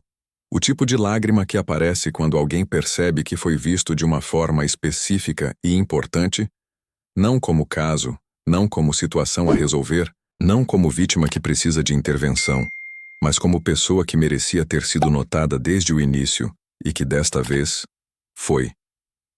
Ela piscou devagar e respirou fundo. Uma das lágrimas desceu pelo canto do olho e ela a deixou. Não a enxugou com o reflexo rápido de quem aprendeu que demonstrar emoção em público tem custo. Deixou porque estava num lugar onde podia deixar, o que era uma informação pequena, mas que Luciano registrou como importante. Eu não tenho mais medo dele, disse ela depois. Ótimo. Ela ficou com aquilo por um momento, depois olhou para as próprias mãos abertas sobre a mesa. Mas ainda tenho medo de confiar. Disse aquilo com a mesma qualidade com que havia descrito a papelaria e o dono que falava de livros. Como um dado factual sobre o estado atual das coisas, sem drama, sem pedido de resposta. Apenas a nomeação precisa de uma realidade que estava ali e que ela havia decidido não fingir que não estava. Confiança não é algo que volta, disse Luciano. Ela se reconstrói. Tijolo por tijolo, decisão por decisão, interação por interação. É mais lento do que a gente quer e mais irregular do que parece nos primeiros tempos. Mas é mais sólido do que qualquer coisa que veio antes, justamente porque foi construído de novo, em vez de recuperado. E construir de novo significa que você sabe o que está colocando em cada camada. Ela o olhou com uma expressão que tinha alguma coisa próxima de surpresa, mas que era mais específica do que isso. Você fala como terapeuta. Eu falo como alguém que passou anos vendo o que acontece quando o medo fica sem interrupção por tempo suficiente para se tornar a estrutura de uma vida inteira. Natália ficou com aquilo, deixando as palavras existirem por alguns segundos antes de responder. Depois sorriu. Era um sorriso diferente de qualquer coisa que Luciano havia visto nela até então. Não o sorriso construído da fileira 19 do avião. Não o sorriso de alívio da calçada de Canoas, mas um sorriso simples e direto, de alguém que está praticando ser ela mesma numa tarde de quarta-feira numa padaria com cheiro de pão e xícaras de porcelana branca grossa. Eu quero aprender mais sobre o sinal, disse ela depois com uma mudança de tom que não era mudança de assunto, mas aprofundamento do mesmo. Sobre outros códigos. Sobre como identificar os padrões antes que se tornem impossíveis de sair. Sobre o que uma pessoa pode fazer quando está dentro de uma situação assim e não tem nenhum recurso externo aparente disponível. Ela se inclinou levemente para a frente sobre a mesa. Eu quero ensinar outras mulheres. Não quero que ninguém mais precise depender de sorte para ser vista. Não quero que o que me salvou tenha sido um acidente de probabilidade. Havia algo naquela frase que era mais preciso do que qualquer análise que Luciano havia ouvido sobre o assunto em anos de proximidade com situações parecidas.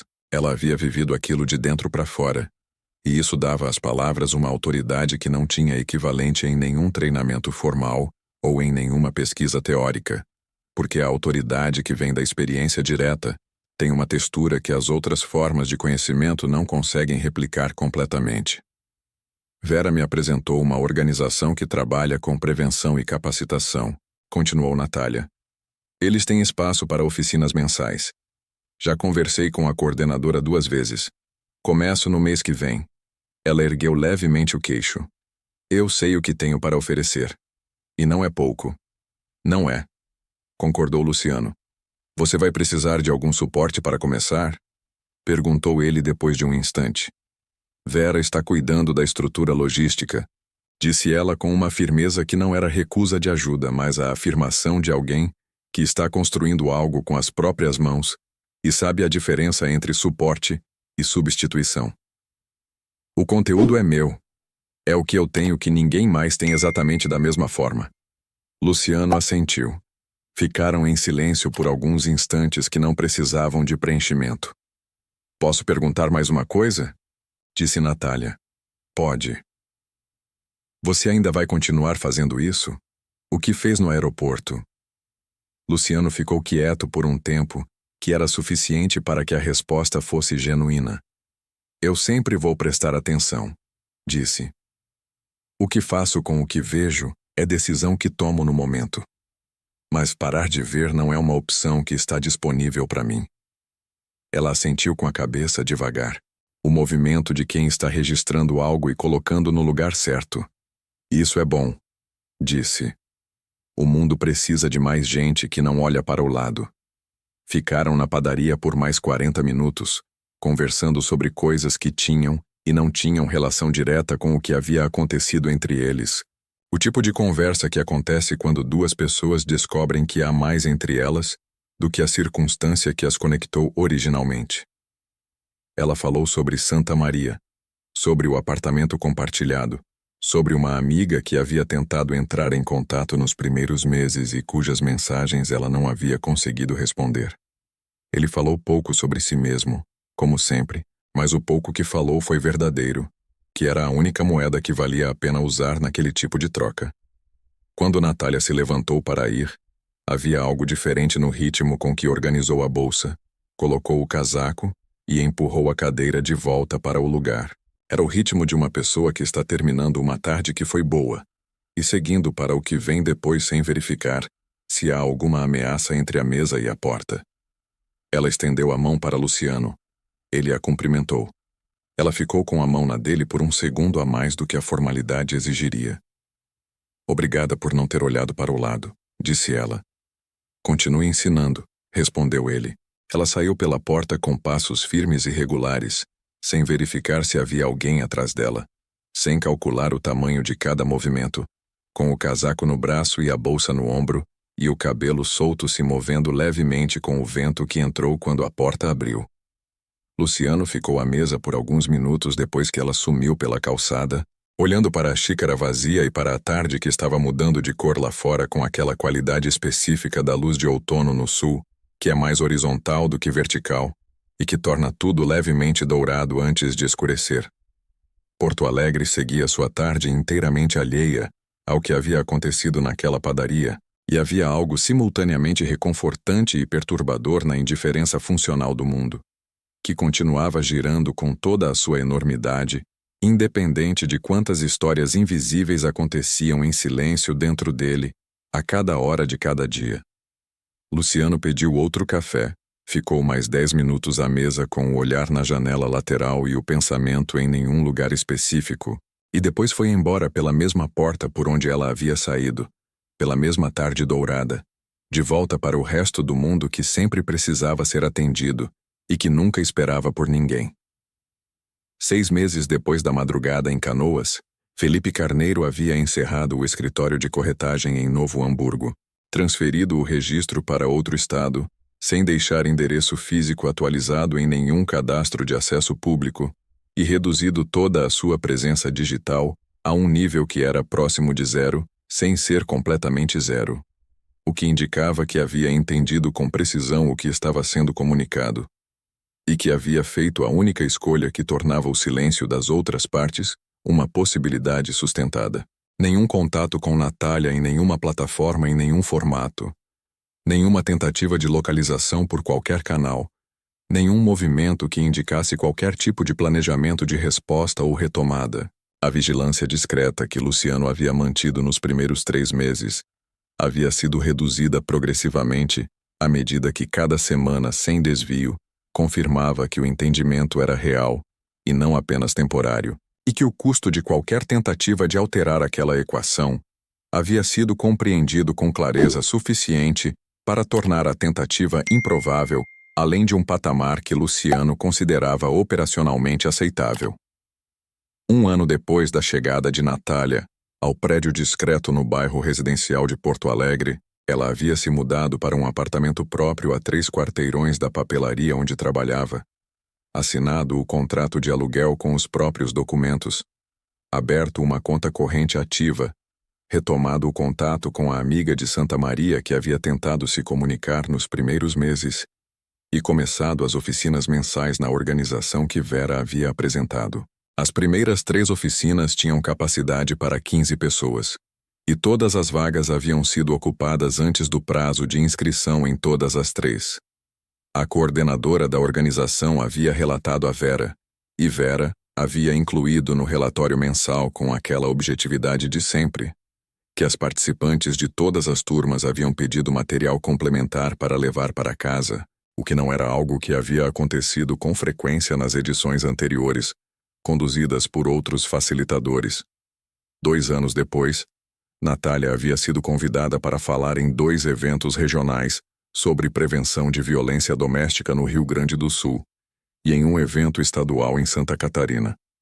O conteúdo que ela apresentava era direto, construído de dentro para fora com a precisão de quem não está descrevendo o que leu sobre algo, mas o que viveu dentro de algo, até os limites em que o vivido se torna conhecimento de uma forma que nenhuma outra experiência produz com a mesma eficiência. Ela ensinava o sinal silencioso, outros códigos de comunicação em situação de risco, os padrões de linguagem e comportamento que precedem o isolamento progressivo, as janelas específicas em que uma intervenção externa tem mais probabilidade de ser eficaz, e como alguém dentro de uma situação de controle pode criar as condições mínimas para que um pedido de ajuda seja possível, mesmo quando todas as formas diretas de comunicação estão bloqueadas. As pessoas na plateia ouviam com a atenção específica que só aparece quando quem está falando é absolutamente real, e essa realidade se transmite de uma forma que não tem substituto. Luciano raramente pensava conscientemente no portão 17 do aeroporto Pinto Martins. Era uma das características do tipo de trabalho que ele havia feito ao longo de muitos anos, que as situações específicas se depositavam em algum lugar que não era memória ativa, mas que estava sempre acessível quando algo externo o ativava. Numa noite de julho, no Aeroporto Internacional de Viracopos, em Campinas, com o terminal lotado de passageiros irritados, por causa de uma série de atrasos causados por uma tempestade que havia fechado o espaço aéreo por 90 minutos e que tinha a qualidade específica de caos organizado, onde muitas coisas acontecem simultaneamente, e cada uma delas é suficientemente urgente para prender a atenção de quem está próximo. Luciano estava caminhando em direção ao portão 31, com a mochila de couro marrom no ombro quando viu. A jovem tinha uns 19 anos e estava numa fila de embarque com um casaco de moletom cinza, que era fino demais para o ar-condicionado excessivo do terminal, e uma mochila de tecido escuro pequena demais para qualquer viagem que fosse mais do que um dia. O homem ao lado dela tinha uns 41 anos, postura rígida, a mão apoiada nas costas dela naquela posição específica que Luciano havia aprendido a ler como vigilância com aparência de proximidade. A jovem estava olhando para o chão na sua frente, com aquela qualidade de atenção dirigida para dentro que é diferente do simples cansaço porque não tem a leveza do cansaço, tem o peso de algo que está sendo mantido no lugar com esforço contínuo, e então a mão esquerda dela se ergueu. Por menos de 2 segundos. Palma aberta, polegar dobrado contra a base dos dedos, os outros 4 fechando sobre ele em seguida num punho suave que durou apenas o tempo exato que precisava durar para ser visto. Luciano não sentiu surpresa.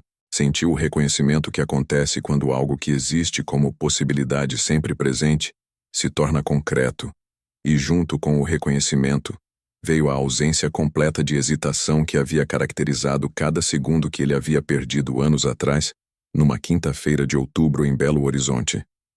Alterou o trajeto com naturalidade, fez uma chamada única e objetiva enquanto caminhava, e se inseriu na fila a 2 metros atrás dos 2, com o passo de quem encontrou o lugar certo numa fila de embarque. Desta vez era diferente em alguns aspectos que Luciano havia desenvolvido ao longo dos meses anteriores. Ele havia aprendido que a eficácia de uma intervenção dependia não apenas dos recursos que ele podia mobilizar pelos próprios canais, mas da combinação desses com os canais formais que existiam especificamente para esse tipo de situação, e que tinham instrumentos legais disponíveis que os seus canais privados não tinham, instrumentos que tornavam as consequências para o agressor mais permanentes e mais difíceis de contornar do que o que ele conseguia garantir sozinho. Havia construído, ao longo dos meses anteriores, conexões funcionais com agentes especializados em 3 estados diferentes, pessoas que trabalhavam especificamente com abordagens discretas em situações de risco identificadas em espaços públicos e que tinham o treinamento, a autoridade legal e os protocolos de proteção que tornavam o processo mais completo do que qualquer estrutura paralela poderia oferecer por si só. No avião, enquanto o homem estava distraído com uma conversa por mensagem que havia começado no embarque, Luciano se inclinou levemente para a frente no assento do corredor da fileira à frente e disse em voz muito baixa, sem virar o corpo completamente, o suficiente para chegar aos ouvidos dela e a mais ninguém. Eu vi. Quando pousarmos, não mude nada. Continue exatamente igual. Eu cuido do resto. Ela respirou fundo num ritmo que não era natural. Assentiu imperceptivelmente, um movimento de menos de 1 centímetro que era mais do que suficiente. Quando o avião pousou em Campinas, 2 agentes em traje civil aguardavam na área de desembarque em posições que tinham sido calculadas para que a abordagem acontecesse fora do fluxo principal de passageiros, sem criar cena, sem expor a jovem a nenhum tipo de constrangimento adicional, com a precisão de quem havia feito aquilo suficientes vezes para que cada movimento tivesse função específica e nenhum fosse desnecessário. A abordagem foi limpa. O homem foi conduzido para uma sala reservada para interrogatório preliminar por 2 dos agentes, enquanto o terceiro e uma profissional treinada em atendimento inicial acompanhavam a jovem, que se chamava Sara, e tinha 19 anos, e havia saído de Ribeirão Preto 3 semanas antes com a promessa de que havia um emprego esperando por ela numa cidade que ela nunca havia visitado. Como você sabia? Ela perguntou quando Luciano apareceu brevemente na porta da sala reservada, depois que a profissional havia feito a apresentação inicial e dado os primeiros passos do protocolo de acolhimento. Porque alguém me ensinou a não olhar para o lado, respondeu ele. Ela franziu a testa com a expressão de quem está tentando entender uma frase que é mais específica do que parece. Quem? Luciano pensou em Natália. Pensou numa padaria com mesas de madeira escura e xícaras de porcelana branca grossa e cheiro de pão saindo do forno. Pensou numa mulher que havia decidido que o que viveu não seria apenas uma cicatriz, mas uma ferramenta, e que havia começado a construir essa ferramenta antes mesmo de estar completamente curada, porque havia entendido que esperar pela cura completa para começar a agir era um luxo que outras pessoas não tinham tempo de esperar. Uma mulher que decidiu que ninguém mais devia passar invisível, disse ele. 2 meses depois, Luciano recebeu um envelope pelo correio. Dentro havia um cartão escrito à mão com letra firme e regular em tinta azul escuro. Conferência Nacional de Prevenção de Violência Doméstica. São Paulo, 14 de setembro. Palestrante principal, Natália Souza. Não precisa aparecer. Mas se quiser, há um lugar no fundo do auditório com seu nome. Ele apareceu. O auditório do Centro de Convenções em São Paulo tinha capacidade para 450 pessoas e estava completamente ocupado, com algumas pessoas de pé nos corredores laterais que a organização não havia previsto e que havia acomodado com cadeiras extras trazidas de outros espaços do mesmo andar. Luciano ficou numa cadeira no fundo, encostado levemente na parede, com a mochila de couro marrom no colo. Natália subiu ao palco com o passo de alguém que havia percorrido uma distância enorme para chegar até aquele ponto, e que conhecia cada metro desse percurso com a precisão que só a experiência direta produz. Usava uma blusa branca de manga longa e o cabelo preso num coque limpo, e havia nela uma presença que preenchia o espaço do palco, não com volume, mas com a qualidade específica de autoridade que vem de dentro. A autoridade de quem viveu o que está descrevendo e escolheu transformar o que viveu em algo que serve aos outros. Às vezes, disse ela ao microfone, com a voz clara e sem afetação de quem não precisa de recursos retóricos porque o conteúdo é suficiente, a diferença entre sobreviver e desaparecer é uma única pessoa disposta a observar. Não heróis, não superpoderes, não sistemas perfeitos ou instituições infalíveis, apenas atenção. Apenas alguém que decide que o que está vendo importa o suficiente para não virar o rosto e continuar andando. Ela demonstrou o sinal. Palma aberta, polegar dobrado contra a base dos dedos, os 4 fechando sobre ele em seguida. 450 pessoas repetiram o gesto ao mesmo tempo, e havia algo naquela imagem que Luciano ficou olhando por um tempo, depois que o movimento foi feito. Algo que não tinha nome exato, mas que ele sentiu com uma precisão que não precisava de palavra para ser real. Era o peso de uma decisão certa tomada no momento certo. Era o oposto do peso de uma quinta-feira de outubro que ainda estava lá, mas que havia mudado de qualidade. Havia deixado de ser apenas culpa, e havia se tornado parte do que o tornava capaz de ver o que via e de agir com o que via. Quando a palestra terminou e as pessoas começaram a se levantar com os movimentos de quem está ainda processando o que ouviu e já está pensando em para quem vai contar, Natália localizou Luciano no fundo do auditório com a facilidade de quem sabia exatamente onde procurar. Caminhou até ele sem pressa, com o passo regular e firme que havia substituído o passo calculado e contido do portão 17 de Fortaleza. "Você viu?" perguntou. "Vi." Luciano olhou brevemente para o auditório onde as conversas já haviam começado. "Tem mais gente prestando atenção agora." Ela segurou a própria bolsa com uma mão relaxada. Era o que precisava acontecer. Ficaram em silêncio por um momento que era confortável da forma específica dos silêncios entre pessoas que já disseram as coisas importantes e não precisam de palavras para sustentar a presença uma da outra. "Eu não quero mais ser lembrada como a mulher do avião", disse ela. "Você não é", respondeu Luciano. "Você é a razão pela qual outras não vão precisar esperar que alguém apareça." Ela ergueu a mão esquerda no ar entre os dois, palma aberta, polegar dobrado, dedos fechando. O mesmo gesto, mas desta vez completamente diferente em tudo que importava. Não era pedido de socorro, era símbolo de vigilância. Era a transformação de uma linguagem de desespero em linguagem de continuidade. O mesmo gesto carregado de um significado inteiramente novo, porque a pessoa que o fazia havia mudado completamente. E porque havia mais pessoas no mundo que o conheciam agora do que havia no dia em que ela o havia feito pela primeira vez, com a mão trêmula no agasalho verde musgo de um avião noturno sobre o Brasil escuro. "Obrigada por não ter olhado para o lado", disse ela. "Continue ensinando", respondeu ele. Ela se afastou pelo corredor lateral do auditório. Luciano caminhou em direção à saída do centro de convenções. São Paulo era enorme e barulhenta, e completamente alheia do lado de fora. Mas havia mais olhos atentos agora do que havia 2 anos. Mais mãos que conheciam aquele gesto e o que ele significava. Mais pessoas que haviam saído daquele auditório sabendo algo que não sabiam quando entraram e que iriam carregar com elas para os aeroportos, e os ônibus e os restaurantes, e os corredores de todos os lugares, onde as histórias invisíveis acontecem todos os dias sem que ninguém pare para ver. E em algum lugar naquele exato momento, talvez num terminal de aeroporto, talvez numa fila de ônibus, talvez numa sala de espera qualquer, alguém estava erguendo a mão por menos de 2 segundos, sem saber se havia alguém olhando. Porque no fim das contas não é sobre poder, é sobre escolher usá-lo para proteger, e é sobre ensinar outros a fazer o mesmo, para que um dia não seja necessário depender de sorte para ser visto. Essa história termina aqui, mas o que ela deixa não termina com ela. O sinal que a Natália usou é real.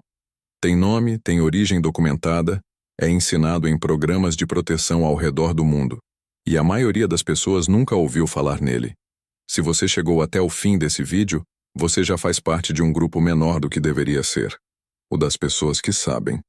E isso importa mais do que parece, porque conhecimento que salva a vida só funciona quando chega nas mãos certas na hora certa. Se essa história tocou em algo em você, se te fez pensar em alguém que você conhece, Se te lembrou de uma situação que você viu e não soube como agir, ou se simplesmente te fez sentir algo que vale a pena colocar em palavras, deixa aqui nos comentários. Essa comunidade é um espaço para isso. Me conta o que você aprendeu hoje, o que você vai fazer diferente, ou simplesmente o que você sentiu assistindo essa história do começo ao fim. E se você ainda não está inscrito no canal, esse é o momento. Não porque eu estou pedindo, mas porque cada história aqui foi feita para ser o tipo de coisa que você vai querer ter visto quando precisar lembrar que o mundo tem mais gente prestando atenção do que parece. Clica no botão de inscrição, ativa o sino e compartilha esse vídeo com alguém que você acha que precisa ver. Às vezes o gesto mais simples que a gente faz é exatamente o que faz diferença na vida de outra pessoa. Até a próxima história.